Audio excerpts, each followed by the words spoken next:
Hello students, welcome Sunrise online classes. Now today's topic is objective of business. इससे before हमने business activities देखी थी जिसके अंदर हमने ट्रेड और कॉमर्स के बारे में डिटेल से पढ़ा था। ओके, अब बात आती है नेक्स्ट कि बिज़नेस का ऑब्जेक्टिव्स क्या होते हैं। जब हम कोई बिज़नेस करेंगे तो उसमें हमारे क्या ऐसे एम होंगे जिसको हम ध्यान में रख कर हमारा बिजनेस स्टार्ट करेंगे। Now we start. Objectives refer to the end points toward which all business activities are directed. Objectives किसको रेफ़र करते हैं कि ऐसे पॉइंट्स को रेफ़र करते हैं उसके बेस पर ही हम हमारी बिजनेस एक्टिविटीज़ डायरेक्टेड करते हैं, मतलब उसको एक कहते हैं ना दिशा मिल जाती है जब हमें ये पता हो कि करना क्या है। ओके, नाउ अब एक एग्जांपल ले लें कि हमारा ये इस साल का एम है कि हमें 95% बनाने हैं। ओके, तो आपको एक आपका ऑब्जेक्टिव बन गया है। अब उससे रिलेटेड अब आप प्लानिंग स्टार्ट करेंगे, ठीक है। और ये ऑब्जेक्टिव जब तक रहेगा जब तक आप ये रिजल्ट पा नहीं लेते। वही चीज़ बिजनेस में भी होती है। Objective lay down the guideline for various activities and decide the direction and amount of efforts needed for these activities। Objectives क्या करते हैं, हमें गाइडलाइन प्रोवाइड करते हैं जिससे हमें काम करने का डायरेक्शन मिल जाता है और हमें ये पता चलता है कि कितना एफर्ट हमें डालना है। उस एक्टिविटीज़ में हम कितना एफर्ट डालेंगे तो हमें हमारे ऑब्जेक्टिव गेट हो पाएंगे। ओके, नहीं तो हम काम नहीं कर पाएंगे और बिना किसी दिशा के तो हम कोई काम कर भी नहीं सकते हैं। तो ऑब्जेक्टिव्स कौन कौन से हैं, तो बिज़नेस के जो ऑब्जेक्टिव्स हैं आपकी बुक में दो तरह के ऑब्जेक्टिव्स दे रखे हैं। एक तो दे रखा है ऑब्जेक्टिव ऑफ बिजनेस, एक और दे रखा है मल्टीपल ऑब्जेक्टिव्स। ओके, तो दोनों ही क्वेश्चन आपके एग्ज़ाम में बन सकते हैं। ये वाला जो टॉपिक है नॉर्मल सा एक पैराग्राफ दे रखा है और उसको पूरा ऐसे फॉर्मेट में दे रखा है, तो हमने इसको एज ए पॉइंट में कन्वर्ट कर दिया है ताकि आप इसको इजी गोइंग याद कर सकें, क्योंकि वहाँ ऐसे टाइप है तो ऐसे टाइप आप याद नहीं कर पाएंगे। तो पॉइंट ऑफ व्यू से इसको मैंने कन्वर्ट किया है तो आपको इजी गोइंग रहेगा। फर्स्टली जो ऑब्जेक्टिव हैं इसको 3 पार्ट में डिवाइड किया है, economic objective, social objectives and human objectives, ठीक है। जब भी हम किसी बिजनेस को स्टार्ट करेंगे तो 3 तरह के ऑब्जेक्ट हम ज़रूर बनाएंगे। पहला ऑब्जेक्ट होगा हमारा इकोनॉमिक से रिलेटेड, दूसरा सोशल समाज के लिए, और तीसरा ह्यूमन जो हमारे खुद के लिए होंगे। तो ऐसे 3 ऑब्जेक्टिव कौन कौन से हमें बनाने हैं जब भी हम बिज़नेस स्टार्ट करते हैं, या कौन से इन ऑब्जेक्ट को ध्यान में रखकर हमें बिज़नेस स्टार्ट करना है। ओके, ये दो जो व्यू मैंने बोले हैं इन दोनों ही व्यू को आपको ध्यान में रखना है। मैं एक बार वापस रिपीट कर रही हूँ। बिज़नेस स्टार्ट करते समय हमारे कौन कौन से ऑब्जेक्टिव होने चाहिए, पहली बात तो ये, या हमें किन किन ऑब्जेक्ट को ध्यान में रखकर बिज़नेस स्टार्ट करना चाहिए, एक ही बात है दोनों में। अगर आपने ये क्वेश्चन दिमाग में ध्यान रख लिए हैं तो आप इनके सारे पॉइंट इजी गोइंग याद कर पाओगे। तो सबसे पहले आपको एक क्वेश्चन दिमाग में होना चाहिए।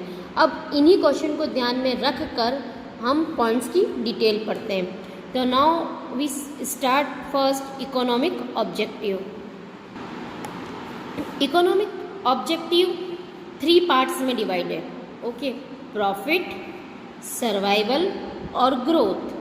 इकोनॉमिक किसको कहते हैं, जिसके अंदर हम हमारी लाइफ सर्वाइव कर सकें।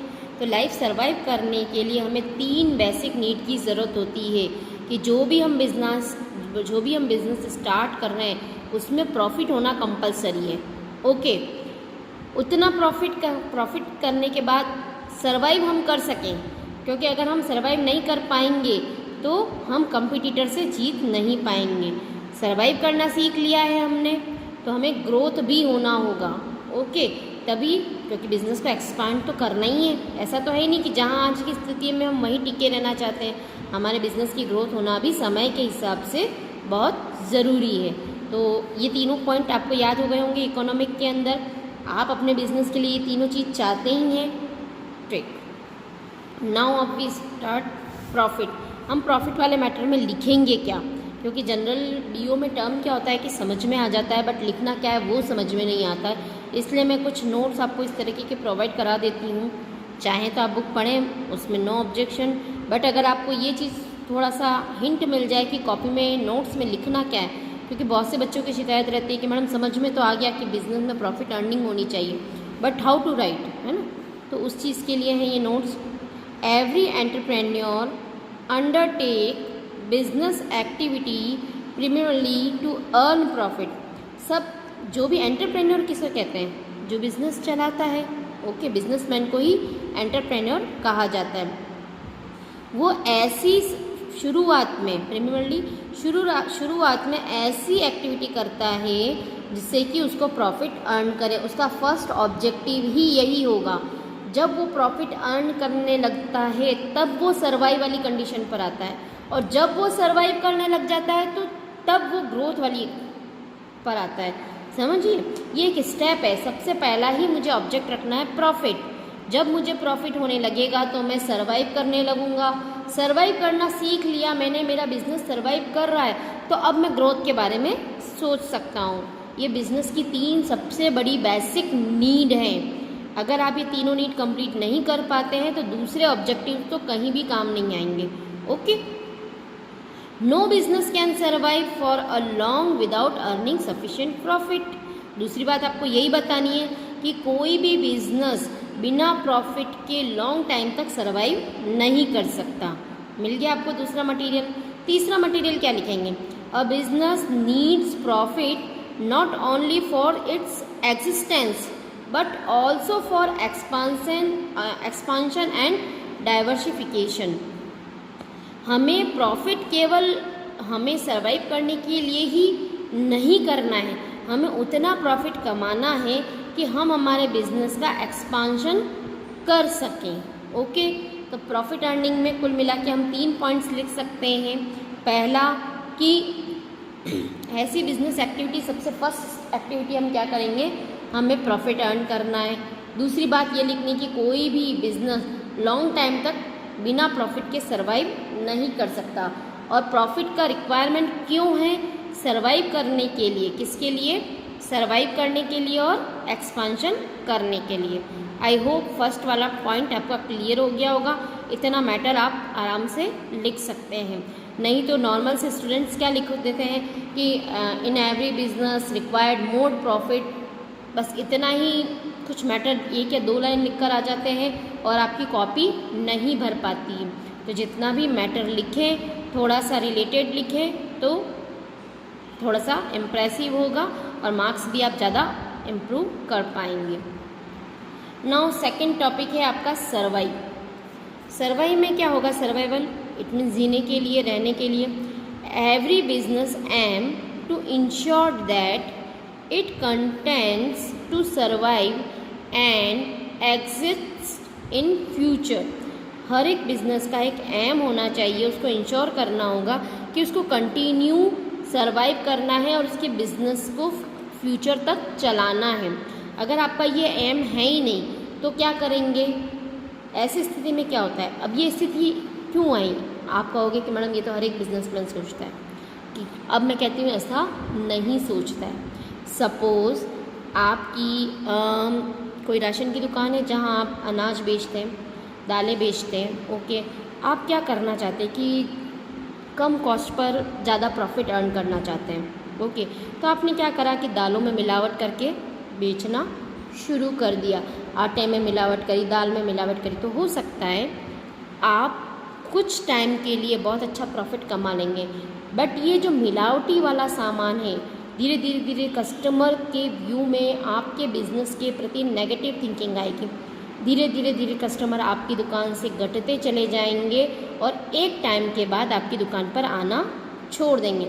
इट मीन्स कुछ समय के लिए तो आपने प्रॉफिट कमाया पर लॉन्ग पीरियड के लिए आप प्रॉफिट नहीं कमा सके, तो बाद में आप सर्वाइव नहीं कर सकेंगे। तो इसलिए आपकी रेस्पॉन्सिबिलिटी होती है कि प्रॉफिट कम हो बट वो लॉन्ग टाइम के लिए हो, तभी आप सर्वाइव कर सकते हैं। Okay, survive is possible only when organisation is able to earn enough revenue to cover its cost, है ना। सर्वाइव तभी पॉसिबल होगा कि उस इतना वो रेवेन्यू अर्न कर सके कि उसकी कॉस्ट कवर हो जाए।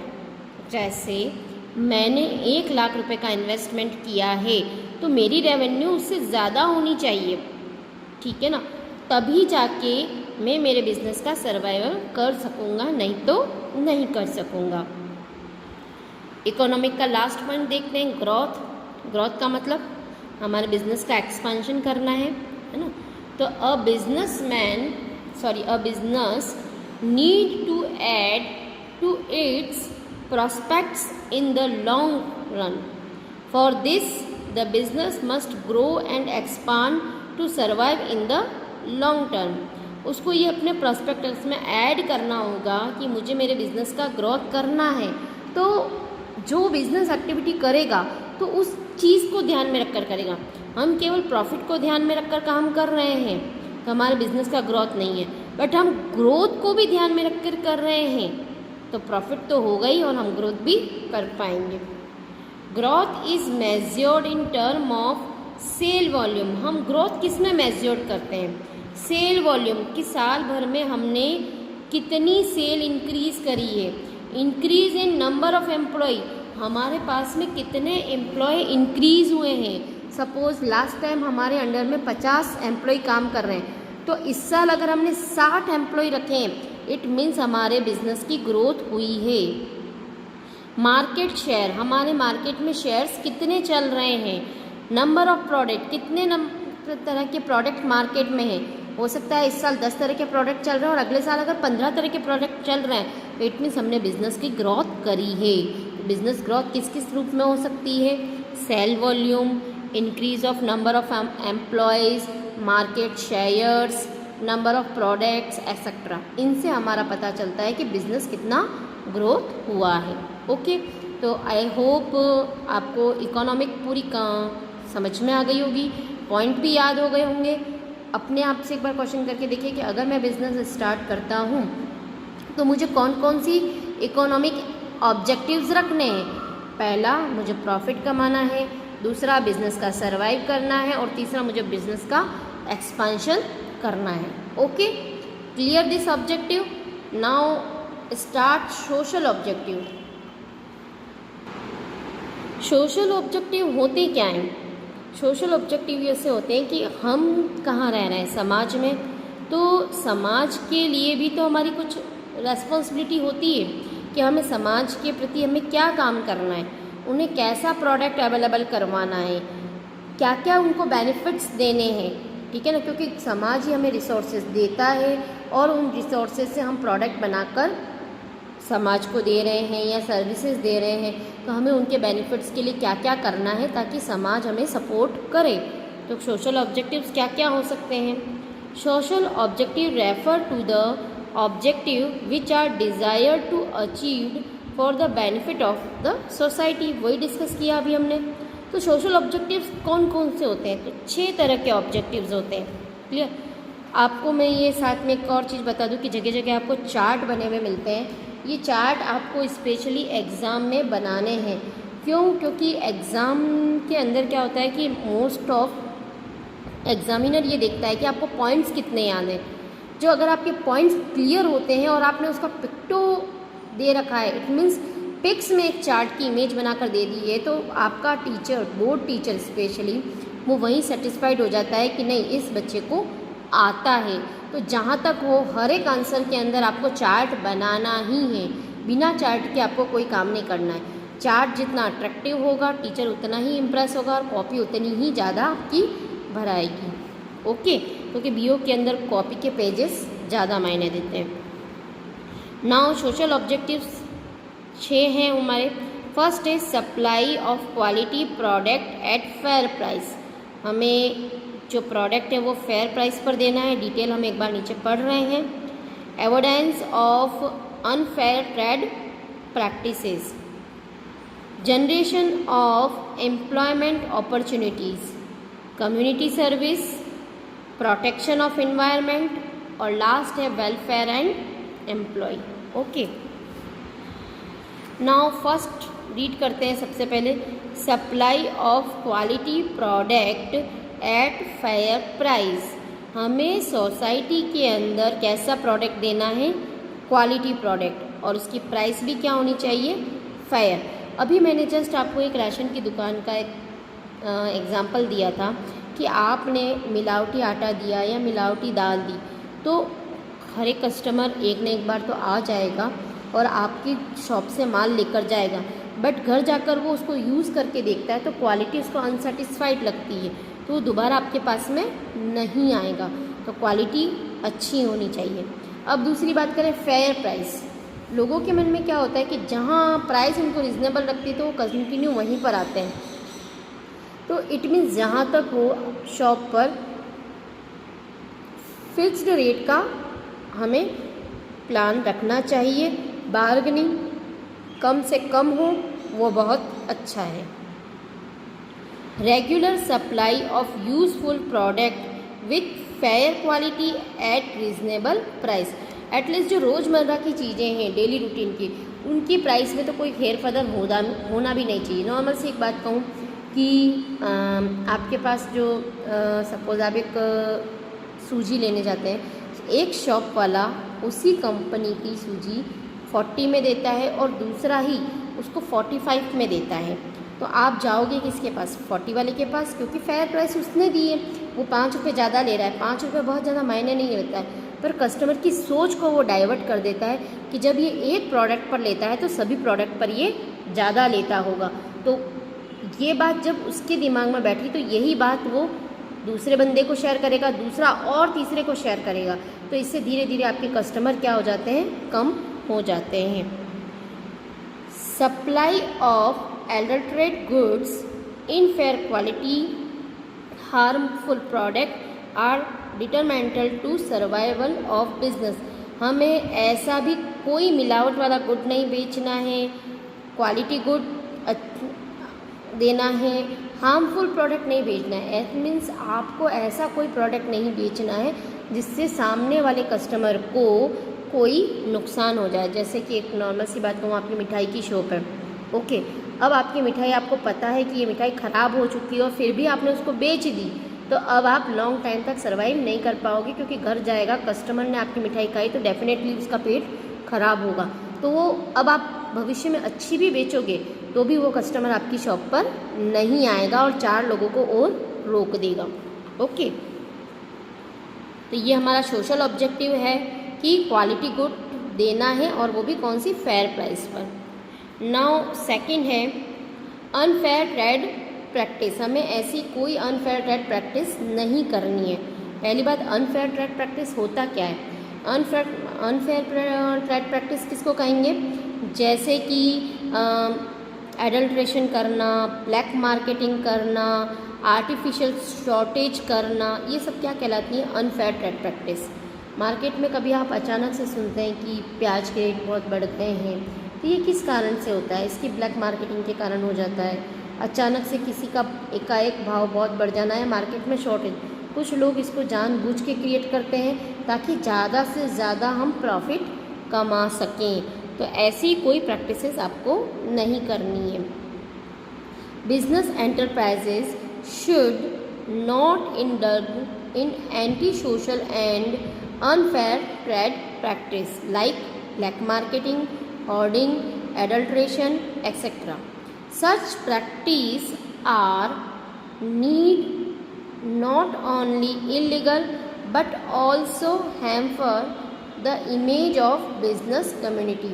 ये वैसे भी जितनी भी प्रैक्टिसेस हैं वैसे भी इलीगल है और हमारी बिजनेस को छवि बहुत बुरी तरह ख़राब कर देती है और वो छवि वापस आप बना नहीं पाएंगे।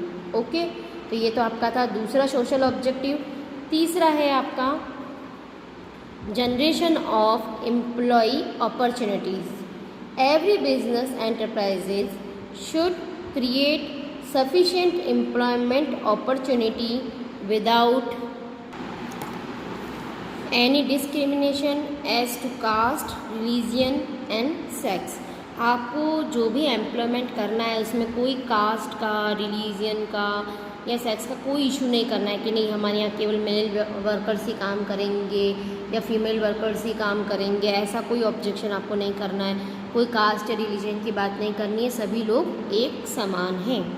Okay, now next, protection of environment. Business enterprises should take all reasonable step to check and protect environment such as disposal of effluents, smoke waste। आपको जो भी आप बिज़नेस एक्टिविटीज़ कर रहे हैं उस बिज़नेस एक्टिविटीज़ के अंदर आपको एनवायरनमेंट को भी प्रोटेक्ट करना है। इट मीन्स आपकी जिसका भी बिज़नेस है उससे जो भी वेस्ट निकल रहा है उसको अच्छे से डिस्पोजल करना है। ऐसा नहीं कि आपने हर कहीं डाल दिया, ठीक है, जिससे आप अगर हर कहीं डालते तो लोगों को नुकसान हो सकता है, उनकी हेल्थ पर इशू आ सकते हैं। तो जितने भी आपके इन्फ्लुएंस निकलते हैं उनको प्रॉपर डिस्पोजल करना होगा। नेक्स्ट है आपका कम्युनिटी सर्विस।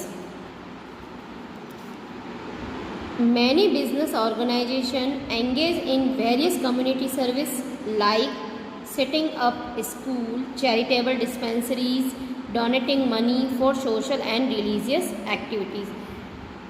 जो भी आप बिज़नेस कर रहे हैं तो वहाँ पर आप कम्युनिटी सर्विस से जुड़े रहें। उससे क्या होता है कि आपकी बिज़नेस की जो भी इमेज है वो अच्छी बनती है और मार्केट में आपकी गुडविल बनती है। इट मीन समय समय पर आप थोड़ा बहुत डोनेट करें स्कूल्स के लिए, चैरिटेबल डिस्पेंसरी में, तो उससे धीरे धीरे लोगों में आपके बिज़नेस की एक अच्छी छवि बनती है और ये चीज़ आपको करनी चाहिए। फिर है आपका welfare of employ. Business should aim to provide fair wages at reasonable working living condition to workers। हमें जो भी हमारे यहाँ वर्कर काम कर रहे हैं उनको जो भी एनवायरनमेंट है वो गुड कंडीशन का देना चाहिए। इट मीन्स उनको प्रॉपर सिटिंग का अरेंजमेंट हो, प्रॉपर जो डेली नीड्स हैं उन नीड की उनके पास प्रॉपर फैसिलिटीज़ हों। ऐसा ना हो कि वो परेशान होकर काम हो रहे हो। जनरल से एक बात, क्योंकि वर्कर्स जहाँ काम कर रहे हैं वहाँ प्रॉपर वेंटिलेशन होना चाहिए। ओके, नहीं तो वो घबरा जाएंगे और काम नहीं कर पाएंगे। दूसरा, उनके रिफ़्रेशमेंट की प्रॉपर फैसिलिटी होनी चाहिए, वो लंच कर सकें या ब्रेकफास्ट कर सकें। ठीक, प्रॉपर उनको टाइम से टाइम उनको रेम्यूनरेशन मिल जाना चाहिए। ऐसा ना हो कि रेम्यूनरेशन में आप डिले कर रहे हैं। तो वेलफेयर से जितनी भी रिलेटेड चीज़ें हैं एम्प्लॉय को वो टाइम टू टाइम मिलती रहनी चाहिए। तो ये तो हो गई आपकी सोशल ऑब्जेक्टिव। अब इसको हम वापस थोड़ा सिंक्रोनाइज करते हैं कि हम कैसे लर्न करेंगे। तो स्टेप बाय स्टेप चलते हैं उसके लिए हम कि कैसे लर्न किया जा सकता है। सबसे पहले हमारा जो प्रोडक्ट है वो क्या होना चाहिए, अच्छी क्वालिटी का प्रोडक्ट हमें देना है। ओके, कोई भी अनफेयर एक्टिविटी नहीं करनी है। ठीक, एम्प्लॉयमेंट जनरेशन का हमें ध्यान रखना है, एनवायरनमेंट को प्रोटेक्ट करना है, कम्युनिटी सर्विसेज करनी है और एम्प्लॉय के वेलफेयर को सोचना है। ओके, हो गया। आई होप आपको लर्न हो गई होंगी। जहाँ तक हो इन पॉइंट्स के बार बार आप चार्ट बना दीजिए। अगर आप बिना बुक और कॉपी के ये चार्ट बना लेते हैं तो यकीन मानिए कि जब आपके ईयरली एग्ज़ाम में भी ये क्वेश्चंस आएंगे तो 100% you can do it. Okay, हमेशा पॉइंट्स को रजिस्टर में लिख कर ही याद करें और अभी से आपने ये याद करना शुरू कर लिया तो आगे आपको कोई प्रॉब्लम्स नहीं आएंगी। ओके, नाउ तीसरा टॉपिक जो था हमारा ह्यूमन ऑब्जेक्टिव। दो आप कंप्लीट कर चुके हैं, economic and social. Now third है ह्यूमन ऑब्जेक्टिव। ये वाला जो टॉपिक है आप चाहें तो पूरा अपने मन से लिख सकते हैं कि अगर एक ह्यूमन के लिए हमें क्या क्या बातों का ध्यान में रखना चाहिए। तो देखिए, हम सबसे पहले to provide healthy and safe working condition. जो भी हमारे बिजनेस में आ रहा है उनको कैसा एनवायरनमेंट देना चाहिए, हेल्दी एंड सेफ, ताकि वो यहाँ आए वो अपने आप को अनसेफ महसूस न कर सके और उसे ये ना लगे कि मैं अनहेल्दी हो जाऊँगा यहाँ काम करके। तो कोई भी एम्प्लॉई या कोई भी सप्लायर, जो भी आपके बिज़नेस के सबऑर्डिनेट्स हैं, कोई भी व्यक्ति है ना, वो जब भी आपके बिज़नेस में आए, आपके वर्क प्लेस पर आए तो उसको हेल्दी एनवायरनमेंट मिलना चाहिए। नेक्स्ट, टू पे फेयर एंड कॉम्पिटिटिव सैलरी, ठीक है ना, एंड पर यहाँ पर fair and competitive salary, fair तो समझ में आया कि हमें उचित देना है, ऐसा नहीं है कि जो उसने मांगा है उससे कम नहीं देना है, ठीक है ना। बट कॉम्पिटिटिव का मतलब क्या है? कॉम्पिटिटिव का मतलब ये होता है कि वर्कर्स को उतना मिलना चाहिए जितना मार्केट में रेट चल रहा है। अगर सपोज़ कोई वेजेस है, मज़दूर कोई लेबर है, लेबर का नॉर्मल रेट 500 पर डे होता है, बट आप उसको 300 पे करते हो तो 1 या 2 दिन काम कर लेगा, बट मार्केट रेट जैसे उसको पता चलता है और मार्केट रेट के अकॉर्डिंग आप उसको पे नहीं करते हो तो वो अगली बार नहीं आएगा और दूसरी जगह वो ज्वाइन करने चला जाएगा। अगर आप चाहते हैं कि वो एम्प्लॉय आपके साथ कंटिन्यू रहे तो आपको कॉम्पिटिटिव सैलरी तो पे करनी ही पड़ेगी। ओके, नाउ थर्ड है to provide opportunities for personal development and growth of employ. हमें उनको ऐसी अपॉर्चुनिटी देनी चाहिए कि उनका पर्सनल डेवलपमेंट तो हो।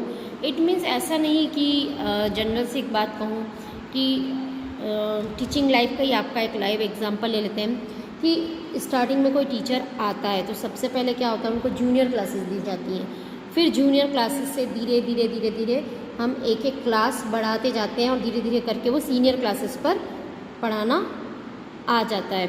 ओके, तो ये चीज़ क्या होती है कि उनको ऐसी अपॉर्चुनिटी दें कि वो अपने को डेवलप कर सकें। तो ऐसा आपको अपने बिजनेस में करना है, ऐसा नहीं कि जो जहाँ है वो वहीं रह गया, धीरे धीरे धीरे उनका एक एक स्टेप प्रमोशन जरूर करें। To provide reasonable security of service. कोई भी एम्प्लॉय जब आपके पास में आए तो उसके मन में ये डर नहीं होना चाहिए कि नहीं आपको तो कभी भी निकाल देंगे। उसको सिक्योरिटी होनी चाहिए कि नहीं, यहाँ पर किसी बहुत ही ख़राब कंडीशन होने पर ही निकाला जाता है या कोई बहुत बड़ी गलती होने पर ही निकाला जाता है, बाकी ऐसा निकालने का यहाँ कोई डर नहीं है।